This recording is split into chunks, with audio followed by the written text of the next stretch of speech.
Yeah, Sri Ram. This is a very interesting shloka which has a satirical take on people who spend a lot of time discussing theory without putting anything into action. The message is very direct. Those who theorize a lot but do nothing are useless. Pataka patakhas pataka patakaschaiva ये च अन्ये शास्त्र चिंतक सर्वे व्यसनिनो मूढ़ा यह क्रियावान सह पंडिता यह क्रियावान स Pandita please remember यह क्रियावान स पंडिता people पाठकाश्चैव ये च अन्ये शास्त्र चिंतक continuous debating. You see, Western philosophy, if you notice, there are so many isms, so many weird philosophies for hours together. They discuss, debate, and hold lectures, and have written volumes. I've read Immanuel Kant. Oh my God, David Hume, all of them great philosophers are there, no doubt. But you can squeeze their entire philosophy in a few sentences. But they have written volumes, and university degrees are being given away on philosophy. Hare Baba, just a little common sense is necessary to understand what they are trying to say. Huh? And this slokam from Mahabharata is cautioning, don't waste your time in this idle gossip. Put something into action. Huh? Do something worthwhile for society, for your family, if not for society. Be a source of happiness for your family, at least, if not for society. Are you the reason for somebody's happiness? How much happiness do you produce? Stop all this wrangling about philosophies. Pataka patakaschaiva ye cha anye shastra chintaka sarve vyasanino mudha. All these fellows are duffers and they are addicted to this vice of discussions and debates. Sarve vyasanino mudha. Lot of colleges on, Plato. Socrates. Okay, Socrates was a great philosopher. He said a few nice things. He always believed in questioning. Socratic irony is a very interesting concept. Plato, Plato is the originator of communism. Plato had some really weird ideas. Platonic love, without any relationship. So that's a foolish concept. Plato was the fellow who came up with this stupid. Plato is the originator of communism, by the way. Plato felt that all problems in society are because of property. So if we can abolish property, problems will be solved. Karl Marx also said all property is theft. What is Hinduism telling you? All property is trust. God, Rama, gives you wealth of all kinds. Why? So that you can use that wealth to acquire moksha. Your job is to give it away to the deserving. Property is trust. That means you are the trustee. You are the trustee, eleemosynary activity. Your life is nothing but an eleemosynary activity. Eleemosynary means charity. So, all the wealth, whether it is intellectual wealth or political, connection, all kinds of wealth are possible. Actual money also. So, you should utilize it to acquire, achieve moksha. Progress on moksha sadhana. So, Hinduism, Sanatana Dharma, Bhagavad Gita will teach you that all property is trust. You are a trustee. Your job, because nothing belongs to you. Everything is under Krishna's control. And he has given you all this because you earned it in your past life. Utilize it to achieve moksha and join Krishna at the top. You can then rule the roost.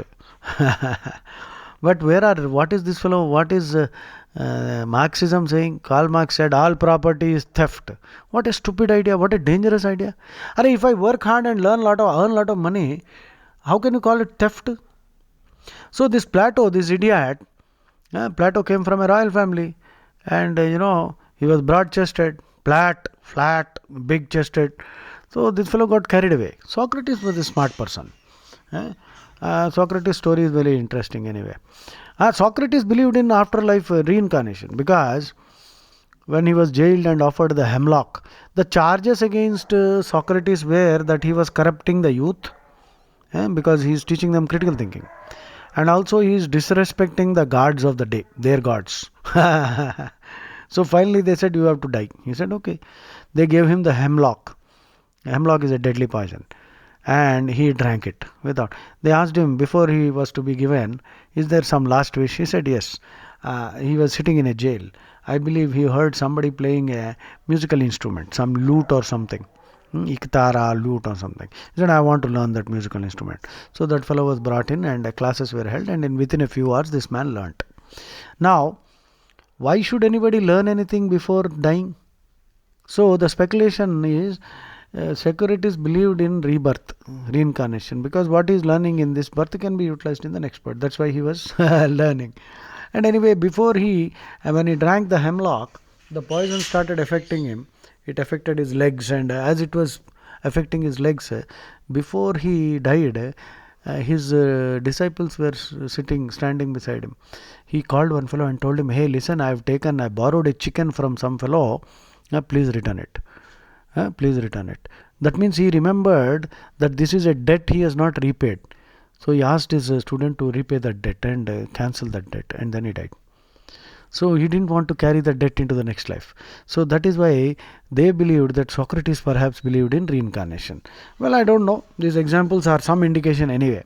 This Plato fellow, he decided that all problems are because of property. Then he said we should abolish property. But people won't let you abolish property, because once you earn, you feel like giving a good life to your wife and children and pass on the property to your children.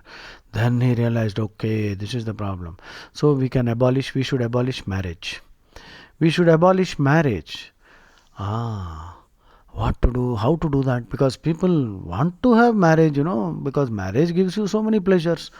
So then he decided, and he also realized that there are many people who are useless and who are not contributing positively to society. Then I believe he wrote that the government will take the decision that only beautiful women will copulate with intelligent men, so that the net product will be both beautiful and intelligent human beings. Do you think the stupidity? Do you realize the stupidity in this idea? Because nature won't let you do all this nonsense. So children, and so the children will be brought up by the state, by the central government, or state means government, so that there is no question of having that feeling that I should pass on my property. So these kind of idiotic ideas Plato wrote, and he inspired Karl Marx and other fellows. And finally this unnatural monster called communism, which has ravaged the whole world and continues to do so in a few nations. China is not at all communist. They are a dictatorship, but they are more capitalistic than the most capitalistic nation in the world. So communism is a demon. And Karl Marx, interestingly, ironically, wrote the spectre of communism. What did he say in that? The spectre of communism, whatever, the spectre is haunting. Anyway, communism is the spectre now that is haunting the whole world. It is time we threw communism into the nearest dustbin.